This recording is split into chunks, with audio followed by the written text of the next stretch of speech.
Okay. Now, we'll go to the next ni'mah, blessing in paradise, which is music. One of the biggest challenges in our lives is music today, as you all know. The religion of Islam has declared that ghina, singing, is haram. Many types of singing are haram. And any music that's typical of entertainment gatherings is haram. This is called in Arabic majalis al-lahu. Majalis al-lahu basically means like concerts, gatherings where you have music and dancing, for instance, entertainment sessions. Any type of music that's normally played in these sessions or typical of them is considered haram by the vast majority of scholars. Yes, many scholars say the classical music, calm music, right? That doesn't really have to do anything with the entertainment sessions. That's okay. Now, why is it that Allah has banned that? You know, the ghina, the singing, or this haram type of music? Number one, it's a trial. It's a test.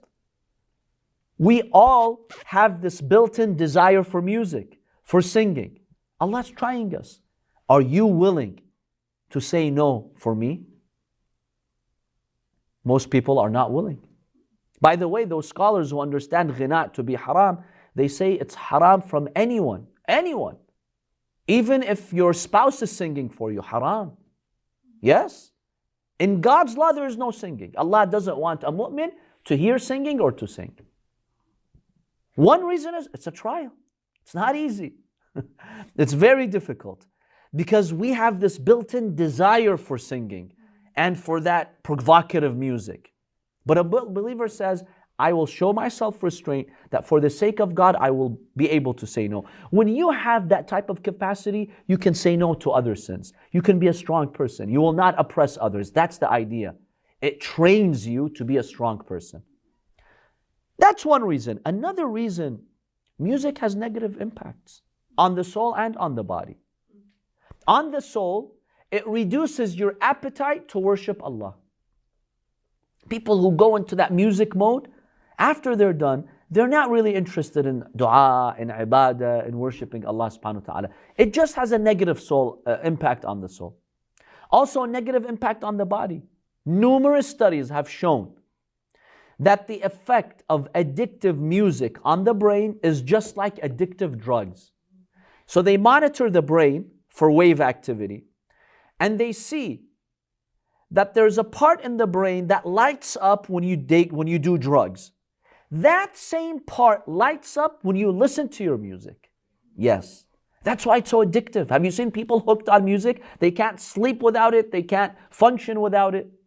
I've seen youth who've told me that.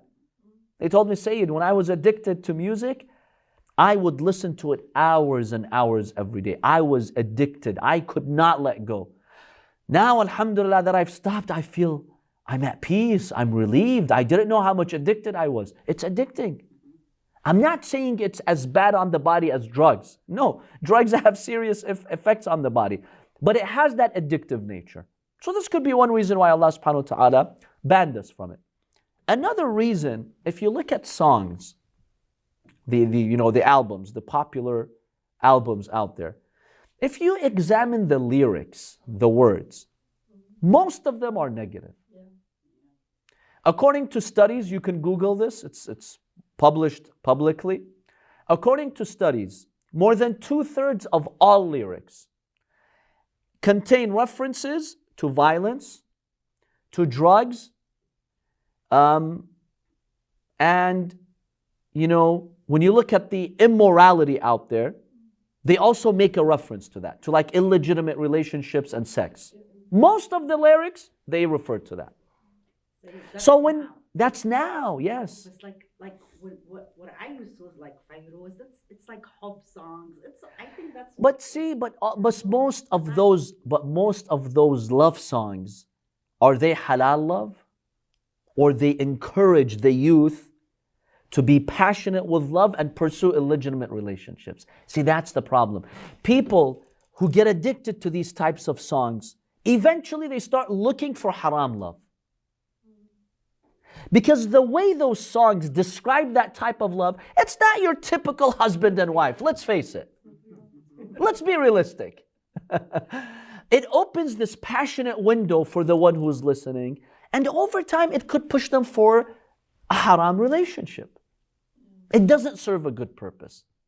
Like if someone is engaged, I remember this guy used to put on songs for me when I was engaged, and like not my husband, but بحط love songs for the girl he loves, and I understand that.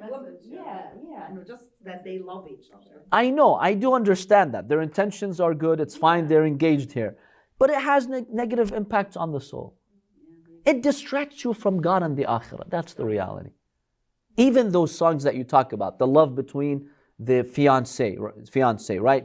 The husband and wife. Even that has the effect of distracting you from the akhirah. When you go into these songs, your heart clings more to dunya and your heart is less interested in the akhirah. Would you agree? Or no? Feel free to disagree. Does that make sense? There's like songs for your country. Like yeah, scholars have mentioned that music or songs, right, that don't mimic those songs used in entertainment sessions, and they're about, your country, or let's say the army songs, as they say. A lot of scholars say that's okay. That's not lahu, that's something else. Yes, that's a different category. It's to, for instance, make the country feel strong and proud in times of war, let's say. That's fine. A lot of scholars have said that is okay. But the love songs, most scholars agree it's haram. Does not serve a good purpose. I know a lot of Sayed and Mashaykh in our country, Lebanon and Marrakech, where we live. So my husband's family, they have a lot of Sayed, Mashaykh mostly. One of the Sheikh, I know he's so mahdoor, and he has a son that does anashid, for Harakat Amal, for the army, Hizb, all. So, and I was sitting with his dad, I said, I love your son's songs. Really? Ali, you're so cute. Interesting. Ali, they're not songs. Anashid, yeah. In English, we use the word song loosely. It could refer to anything. I even see Americans, when we recite Quran or Adhan, they call it singing the Quran or singing the Adhan. But in Arabic, that's not what we mean by singing. It's the ghina, the tarab, There's a question or comment here. As a convert, what you say is 100% correct. I've seen this with my own eyes, how music changes a person. I think that's a very valid comment. We can all attest that while not every type of music is bad, we're not making that claim, but generally speaking, those people who listen to music, it does have a bad impact on them. And so youth these days, with all that's out there, and the lyrics, and the addiction, it's leaving a negative impact on them. That's the least that we can say. So for these reasons and other reasons, Allah subhanahu wa ta'ala has outlawed this in this dunya. But now let's talk about the akhirah, by mentioning a few hadiths with you, and we'll conclude. Al-Tabrisi rahmatullahi alayhi, one of our scholars who has a tafsir of the Quran, he explains this verse. فَأَمَّا الَّذِينَ آمَنُوا وَعَمِلُوا الصَّالِحَاتِ فَهُمْ فِي رَوْضَةٍ يُحْبَرُونَ. The good people in heaven will be in a rawda, in a garden, yuhbarun. What does yuhbarun mean? He says, Ibn Abbas, he said that the tafsir of yuhbarun is yukramun. They will be honored. How? يُلَذَّذُونَ بِالسِّمَاعِ. They will be enjoying music. Sama' in Arabic means that which you hear, songs, music. And others have mentioned this. In one hadith from Abu Darda, he's one of the companions of the Prophet ﷺ, he states the Prophet was talking to his companions about Jannah. So the Prophet talked about the blessings of paradise. There was, amongst those who were gathered there, a A'rabi who was sitting on his knees. He was really interested in this conversation. A Bedouin sitting on his knees. So he asked in this hadith, Ya Rasulullah, هل في الجنة من سماع? In paradise, will there be music or singing, something that you hear that's pleasant? The Prophet said, Na'am ya A'rabi. Yes. إن في الجنة لنهرا. There is a river in paradise. حافتاه أبكار من كل بيضاء. On each side there are huris, female huris, on the banks of these rivers. يتغنين بأصوات لم تسمع الخلائق بمثلها قط. They were sing in such a way, those huris, that the creation has not heard anything like it. فذلك أفضل نعيم الجنة. The Prophet says that's the best joy in paradise when you hear them. قال الراوي, the narrator of this hadith, I asked Abu Darda, يرحمكم الله. Abu Darda is the one who's narrating this hadith from the Prophet. بما يتغنين? What do they sing? What are their lyrics? قال بالتسبيح. What they sing is the praise of Allah subhanahu wa ta'ala. When they praise Allah in that distinct way, spiritually you just start flying. You just experience the greatness of Allah subhanahu wa ta'ala. Here's another hadith from the Prophet sallallahu alayhi wa alayhi, in which the Prophet states, مَا مِنْ عَبْدٍ يَدْخُلُ الْجَنَّةِ. Any person who goes to heaven, إِلَّا وَيَجْلِسُ عِنْدَ رَأْسِهِ وَعِنْدَ رَجْلَيْهِ ثِنْتَانِ مِنَ الْحُورِ الْعِينِ.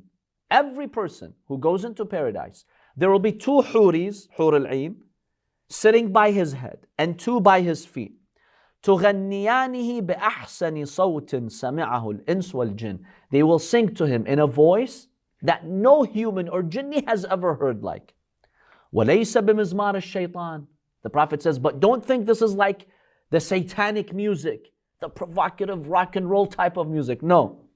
وَلَكِنْ بِتَمْجِيدِ اللَّهِ وَتَقْدِيسِهِ. They will be glorifying Allah, and that will be your greatest joy in paradise. Here's another interesting hadith that states, إِنَّ فِي الْجَنَّةِ لَأَشْجَارًا عَلَيْهَا أَجْرَاسٌ مِّن فِضَّةٍ. There are trees in paradise, and basically you have silver bells hanging from those trees. Just picture a tree with silver bells. فَإِذَا أَرَادَ أَهْلُ الْجَنَّةِ السِّمَاءِ. When the people of heaven desire to hear heavenly music, what happens? بَعَثَ اللَّهُ رِيحًا مِّن تَحْتِ الْعَرْشِ. Allah commands a breeze, a wind, to come from under His throne. فَتَقَعُ فِي تِلْكَ الْأَشْجَارِ. The breeze will come and move that tree with those silver bells. فَتُحَرِّكَ تِلْكَ الْأَجْرَاسِ. They will move the bells and they will generate a voice. If the people of dunya can hear that beautiful music, they will die. لو سمعها أهل الدنيا لماتوا طربا. Just imagine what this is. That the people of dunya, out of joy and excitement, they would die. What is that? Allahu A'lam. So yes, there is spiritual music in paradise. I'll conclude with this hadith. By the way, this last hadith is from Abu Huraira from the Prophet sallallahu alaihi wasallam. This is in Sunni sources. He says, the Prophet says, Al-Jannatu ma'ad daraja. There are 100 main levels in paradise. The distance between each degree is between the earth and the heavens. Very big distance. وَالْفِرْدَوْسُ الْأَعْلَى أَعْلَاهَا سُمُوًا. The highest level in paradise is called Firdaus. Later we'll talk about some names of paradise and we'll see what Firdaus is. And it's at the center of the universe. And in Firdaus is where you have the main rivers of paradise flowing. So a man stood up to the Prophet ﷺ. He told him, Ya Rasulullah, إِنِّي رَجُلٌ حُبِّبَ إِلَيَّ الصَّوْتِ. I'm a person, I love music. I love singing. I'm obsessed with it. فَهَلْ لِي فِي الْجَنَّةِ صَوْتٌ حَسَنٌ. Will I get a nice voice in paradise?